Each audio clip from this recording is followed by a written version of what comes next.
दोस्तों आज बात करेंगे मध्य प्रदेश जीके में राष्ट्रीय उद्यान की और आज पढ़ेंगे हम माधव राष्ट्रीय उद्यान। तो दोस्तों माधव राष्ट्रीय उद्यान से एग्जाम में कैसे कैसे क्वेश्चन पूछे जाते हैं, तो सबसे पहले ये पूछा जाता है कि माधव राष्ट्रीय उद्यान स्थित कहाँ है। तो सबसे पहला क्वेश्चन क्या बनेगा, शिवपुरी में स्थित है। कहाँ स्थित है, ये शिवपुरी में स्थित है। माधव राष्ट्रीय उद्यान कहाँ है, तो शिवपुरी में स्थित है। अगला बनेगा कि दोस्तों इसकी स्थापना कब हुई थी, तो याद रखना 1958 में इसकी क्या होती है, स्थापना। 1958 में इसकी क्या होती है, स्थापना होती है। अगली बात करेंगे कि माधव राष्ट्रीय उद्यान जो है उसमें 3 झीलें पाई जाती है। कितनी झील पाई जाती है दोस्तों, 3 झील। तो उनके नाम आपसे पूछ सकता है कि इसके अंदर सांक्य सागर झील, सांक्य सागर झील, एक झील पाई जाती है माधव सागर, सांक्य सागर, माधव सागर, और एक झील का नाम है जादव सागर।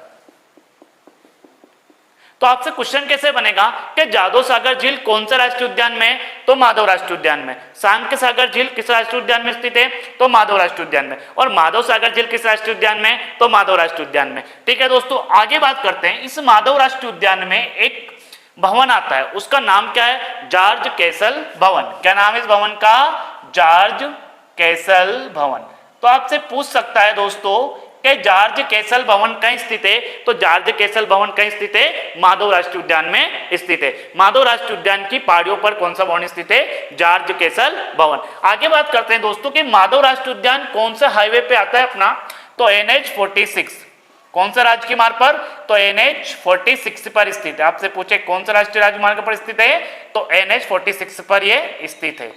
NH46 पर स्थित है। कौन सा, माधव राष्ट्रीय उद्यान। दोस्तों आगे बात करते हैं कि सर्वाधिक तेंदुआ किस राष्ट्रीय उद्यान में पाए जाते हैं। कौन से, सर्वाधिक तेंदुआ किस राष्ट्रीय उद्यान में पाया जाता है, तो किस में पाया जाता है, माधव राष्ट्रीय उद्यान में।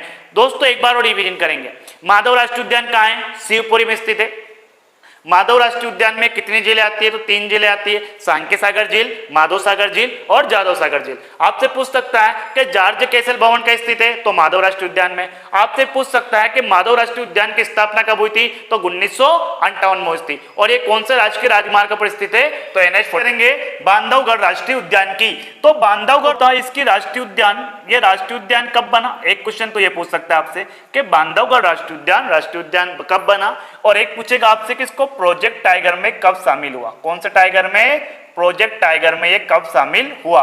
तो दोस्तों राष्ट्रीय उद्यान ये बना था अपना 1968 में। इसको क्या बनाया गया था, राष्ट्रीय उद्यान। और प्रोजेक्ट टाइगर में कब शामिल किया गया था इसको, तो 1993 में इसको काय में शामिल किया, प्रोजेक्ट टाइगर में शामिल किया। आगे बात करेंगे कि बांधवगढ़ राष्ट्रीय उद्यान MP के किस जिले में स्थित है, तो कौन से जिले में आता है, ये उमरिया जिले में। कौन से जिले में आएगा दोस्तों, उमरिया जिले में ये स्थित है। कौन सा, बांधवगढ़ राष्ट्रीय उद्यान मध्य प्रदेश के उमरिया जिले में स्थित है। आगे बात करेंगे दोस्तों, सबसे इंपॉर्टेंट क्वेश्चन बनता है कि बांधवगढ़ राष्ट्रीय उद्यान कितनी पहाड़ियों से घिरा है, तो 32 पहाड़ियों से घिरा राष्ट्रीय उद्यान है। कितनी पहाड़ियों से घिरा है, 32 पहाड़ियों से घिरा है।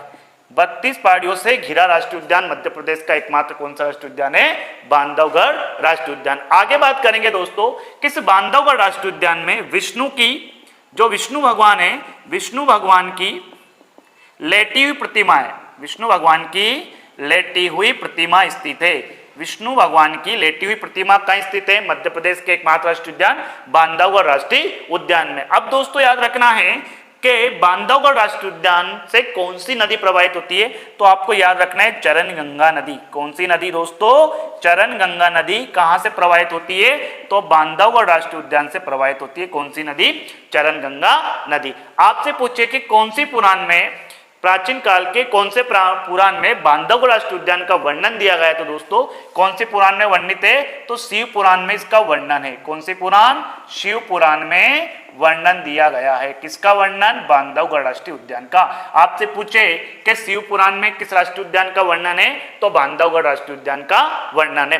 दोस्तों आगे बात करेंगे कि बघेल राजाओं की शिकार स्थली कौन सा राष्ट्रीय उद्यान है, बांधवगढ़ राष्ट्रीय उद्यान। किन राजाओं की, तो बघेल राजाओं की शिकार स्थली, बघेल राजाओं की शिकार स्थली किस राष्ट्रीय उद्यान को कहा जाता है दोस्तों, बांधवगढ़ राष्ट्रीय उद्यान को कहा जाता है। बघेल जो राजा थे वो क्या करते थे, यहाँ शिकार करते थे। तो कौन सा राष्ट्रीय उद्यान में, बांधवगढ़ राष्ट्रीय उद्यान में। आपसे पूछे कि बांस की सर्वाधिक प्रजातियां किस राष्ट्रीय उद्यान में मिलती है, तो बांधवगढ़ राष्ट्रीय उद्यान में। क्या, बांस की सर्वाधिक प्रजातियां, आपसे पूछे कि बांस की सर्वाधिक प्रजातियां किस राष्ट्रीय उद्यान में मिलती है, तो उसका नाम क्या है दोस्तों, बांधवगढ़ राष्ट्रीय उद्यान में बांस की सर्वाधिक प्रजातियां मिलती है। एक बार और रिवीजन करेंगे कि बांधवगढ़ राष्ट्रीय उद्यान किस जिले में आता है, तो उमरिया जिले में आता है। बांधवगढ़ राष्ट्रीय उद्यान को राष्ट्रीय उद्यान कब बनाया, तो 1968 में। इसको प्रोजेक्ट टाइगर की संज्ञा कब मिली, तो 1993 में।